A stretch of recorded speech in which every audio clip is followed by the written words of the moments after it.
Hey there mga my love, Scorpio! Thank you so much for always staying here with me in this channel, babes. So, bago tayo magsimula yung content natin, is aalamin natin kung ano ba itong mga pagbabago at mga biyayang paparating sa inyo is Scorpio, no? So, changes and blessings yan, no? So, before tayo magsimula, no, let me just greet muna ang lahat ng hi and hello there everyone! Happy Sunday! Ako po si Yan. Welcome po tuloy sa mga new subscribers. Welcome! At sa mga returning viewers, thank you po sa inyong walang sawang support. And kung hindi niyo pa po nalalaman, mayroon pa po tayong isa pang channel. Ang link po niyan is nasa ating description box. Kaya kung interesado kayo na tumambay din dyan, of course, mga babes, no, welcome na welcome din kayong tumambay there, no? So yun nga, no, pwede niyo panoorin yung mga energy readings kahit na yun ay matagal nang uploaded since lahat naman ng energy readings ay timeless. Kaya naman, just take only what resonates with you. So, bago rin tayo mag-umpisa, alam niyo naman yung ating drill. Wala tayong gender dito, babae, lalaki, LGBT, lahat po kayo welcome. Welcome din kung may cross-watchers dito ni Scorpio. Pwede niyo pagpalit-palitin yung roles mga babes, no, kung gusto ninyo. And syempre, at the end of the day, everybody, meron kayong free will na malaya kayong gamitin anytime and anywhere. So let's go ahead, Miss Scorpio. Archangel Michael, thank you so much, together with the angels and guides. What are these changes and blessings coming towards Scorpio's way? Can you please show me? Changes and blessings. Mga pagbabago at mga biyaya para kay Scorpio. What are these changes and blessings coming towards Scorpio? Can you please show me?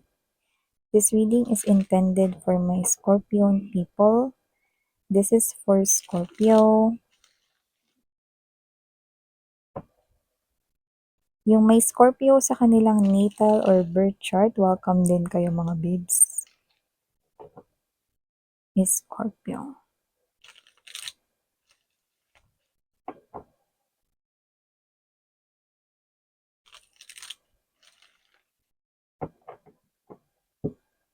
Okay, let's go ahead and check these messages here for you, is Scorpio. You do have here the Four of Wands, followed by the Six of Cups, Queen of Coins, Knight of Cups, Queen of Cups, King of Pentacles, bottom of the deck, Nine of Swords, Death energy, Sun card energy.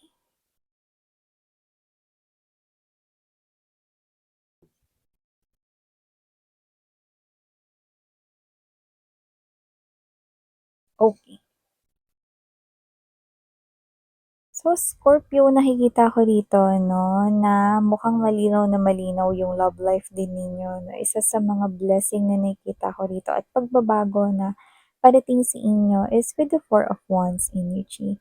Someone here is coming into your life and that is the person you will marry, you know?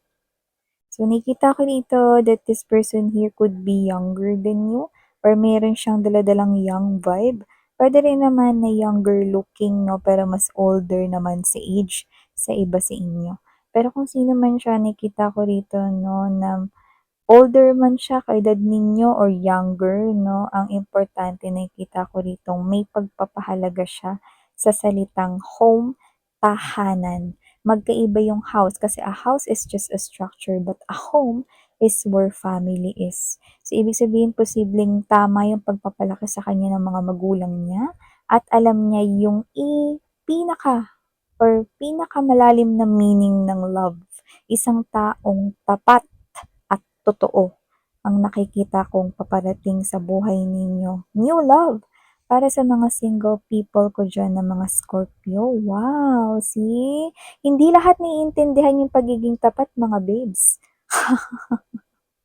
Pero itong tao na 'to 'no, naiintindihan niya yung ibig sabihin niyan 'no. So, nakikita ko rito na hindi niya sisirain ang sarili niyang pamilya at magiging pamilya sa'yo. Iba siya sa lahat ng kilala mo. Kasi dito may nakikita ko mga kilala ninyo mismo, eh, 'no. Puwedeng nasa loob pa ng inyo ritong mga bahay 'no, or puwede pa rito mga kamag-anak ninyo na hindi alam yung ibig sabihin ng pagiging tapat. Pero may isang tao ritong paparating sa inyo na magiging tapat sa inyo. Hmm. So, maliban diyan nakita rin tayo dito ng changes sa inyong kaperahan 'no. Meron ba kayong asawa or baka meron na kayo rito na married na 'no. So, nakikita ko kayo rito na isa sa blessing na parating sa inyong mag-partner ay ang pagyabong ng inyong kaperahan, 'yan 'no. May kids man kayo or wala pa, nakikita ko rito na may magandang mangyayari sa inyong negosyo 'no, lalo na kung may negosyo kayo. Kung wala pa kayong negosyo, puwede ninyong, i-consider dito ang pagtatayo ng business. Kasi nakikita ko rito na ang negosyo ang talagang angat ng inyong pinansyal at magdadagdag talaga ng malaki sa inyong savings 'no, at nakakita tayo rito na ito ay maaaring may kinalaman sa food and drinks 'no. So, posibleng parang isa yung clue 'no, na kung wala kayong maisip maganda raw na inegosyo 'no, at merong dalang suwerte ang negosyong may kinalaman sa pagkain at inumin, 'yan 'no. Lalo na kung baka meron na, marunong at magaling magluto 'no, sa inyo ng partner ninyo or parehas kayo, 'di ba? 'Yan 'no. So, nakikita ko rito na may pera 'no, na paparating sa inyong mag-asawa. So, nakita rin ako dito ng energy 'no, para dun sa mga may in relationship pero hindi pa mag-asawa. May blessing tayong nakikita dito. Kasi kung sino man yung energies rito 'no, na may ka-connect kayo pero hindi pa kayo lubusang tanggap ng kanilang, pamilya or ng merong parang tutol sa inyong relasyon, nakikita ko yung pagtanggap dito. So, isa yan sa changes at blessing na paparating sa inyong life, Scorpio. See?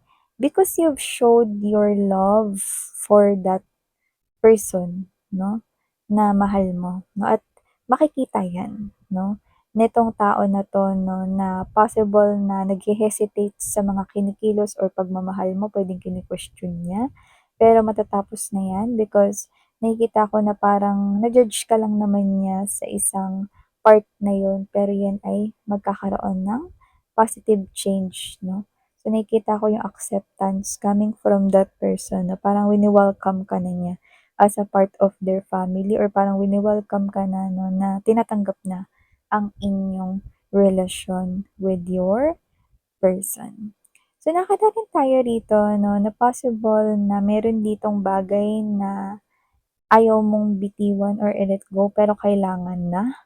So, dalawa yung nakukuha ko diyan. One, eto hindi 'to magre-resonate sa lahat pero please just take how this resonates 'no.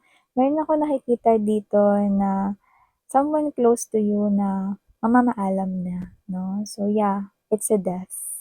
So nakita ko rito na, ayaw mo man na parang mangyari yun but this is you, it's not something here that you can control. So nakikita ko rito mga babes so na parang it's time to let that person go, eh, because it's something here na kailangan mangyari. Kasi kung sino man yun, may naghihintay sa kanya na pag-continue ng new life but it's in a different world na. So, may buhay pa rin na naghihintay sa person na yun 'no. So, maaaring yang person na yan ayaw mong i-let go because you're too close sa kanya or napamahal na siya sa'yo 'no. So, this could be anyone, yan. But you have to let that person go. For some reason may suffering tayong nakukuha rito, possible na meron siyang sakit or illness 'no. So, it's like this person here is still holding on because, ayaw niyang masaktan dito yung mga people na nagmamahal sa kanya. Pero I think na siya here 'no. So, parang iniintay niya na lang dito na parang ma-accept or matanggap 'no, para siya rito, I mean bago siya umalis, na para makaalis siya ng mapayapa 'no, and huwag kayong mag-alala, may buhay na naghihintay sa kanya. Magpapatuloy pa rin yung buhay niya 'no, sa kanyang pupuntahan. That's guaranteed 'no, nakikita ko yun ng malinaw dito. Hmm, so 'yan. Ulitin ko lang hindi yun para sa lahat, okey? So yung isa namang mensahe na nakukuha ko dito, maaaring may mag-end sa'yo rito na ayaw mong bitiwan, possible na ito naman ay trabaho or possible na ito naman ay yung person na mahal mo pero toxic siya, okey? So nakikita ko rito na kailangan mo yung bitiwan kung trabaho man 'yan dahil meron ditong sun card energy na lumalabas na merong isang opportunity na nagpapakita na ngayon pero hindi mo napapansin because you're paying more attention sa ayaw mong bitiwan. So, ibig sabihin may mas magandang trabaho naghihintay sa'yo rito na nandiya-diyan na, tutuklawin na lang kayo mga babes, 'no? Na possible na nandiya-diyan na sa email ninyo, nasa text message na pala pero hindi mo tinitingnan because you're paying more attention with the work na puwedeng nagbibigay lang ng sobra-sobrang suffering sa'yo. 'No, napapagod ka lang pero napakakonti naman ng benefits 'no, 'yan may mga gano'ng klaseng energy. Iba naman puwedeng love life 'yan 'no, na ayaw mong bitiwan yung person mo kasi mahal mo kahit toxic siya 'no, but the sun card is here, eh, maaaring meron na ritong energy 'no, na nagpaparating na baka meron ng ibang nagpapahiwatig na mahal ka nila 'no, meron ng energy of someone around you 'no. At yun yung talagang tunay na makakapagpasaya sa'yo, okey? So, sometimes letting go is something na kailangan at matapang mo dapat na gawin, kasi yung iba kinatatakutan yan, eh. Pero dapat maging matapang ka diyan na harapin yan.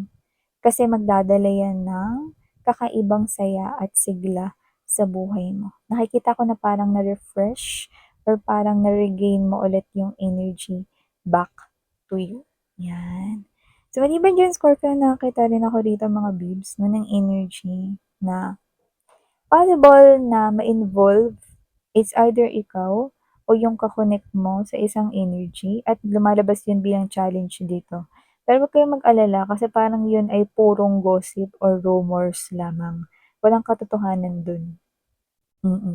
Kaya kung may naririnig ka man rito na parang, "Uy, alam mo sila na," o "Alam mo parang ano nag-holding hands sila," o "Alam mo ganito ganyan," 'no.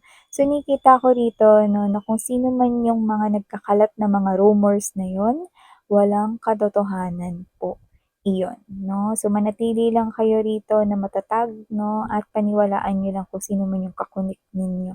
Eh, lalo na kung nag-uumpisa pa lang ang inyong connection, okey? Kasi nakikita ko rito 'no, nung umpisa pa lang parang tinitest na agad rito 'no, yung tiwala, eh, sa connection ninyo 'no, kung sino man 'tong ka-connect ninyo, 'yan 'no. So, nakikita ko dito 'no, na alam mo naman 'di mawawala yung mga tsismis-tsismis 'no, rumors-rumors, 'di ba? Eh, pero yun nga isa lang yung tsismis, rumors lang, 'di ba? So, nothing na i-worry, okey? Pero alam ko na parang at first maapektuhan kayo kaya nga you will find it challenging, eh, at first, 'di ba? So, nakikita ko rito na magpakatatag ka kasi walang laman ang balita 'no, 'yan. So, maliban diyan nakita rin ako rito ng isa sa mga blessing sa loob ng tahanan. Nakita tayo rito mga babes na posibleng kung meron kayong gustong ipadagdag diyan, sa inyong house, puwedeng another story or another floor or puwede naman na meron kayong i ilalagyan ng interior design or baka may ifi-fix kayo sa loob ng bahay, magagawa niyo na 'yan. 'Yun ang nakikita ko rito finally 'no, matagal niyo ng plano 'yan na nakikita ko na mapapaayos niyo na 'yan or madadagdagan niyo na yung gusto niyong idagdag diyan sa inyong home, 'yan 'no. So, maliban diyan na last but not the least message 'no, meron ditong something na parang challenging sa'yo. Meron ditong energy 'no, na hindi yung ex mo yung babalik, pero yung mga ala-ala niya maaaring magbabalik. Challenging ito sa'yo, lalo na kung may remaining feelings ka pa sa kanya. Bakit miss 'yan? Kasi yun ay sneak peek, malamang makita mo siya rito 'no, malamang Mataas kasi yung posibilidad 'no, na makita mo siya rito sa mga susunod na linggo. Kaya mo siya naalala bigla 'no, at kung may natitira ka pang feelings sa kanya 'no, yun yung challenging for you, okey? At kung hindi yun para sa lahat, kasi kung sino man yang ex mo na yan, sumakabilang bahay yan or pinagpalit ka niyan sa third party na nakita ko rito 'no. So in short, player siya, kaya ihanda mo yung sarili mo kasi makikita mo siya ulit 'no, at posibleng kasama niya yung third party. Okay? So, brace yourselves mga babes, okay? Ulitin ko lang yung mensahe na yun ay hindi para sa lahat dahil hindi naman lahat kayo ay may remaining feelings pa para sa inyong ex. Marami-rami na rin yung nakita kong naka-moved on na at nasa loob na nga ng isang bagong relasyon. So, thank you so much, Scorpio. Ito ang mga mensaheng nakuha ko para sa iyo. These are the changes and blessings coming your way. And again, I'm Yan.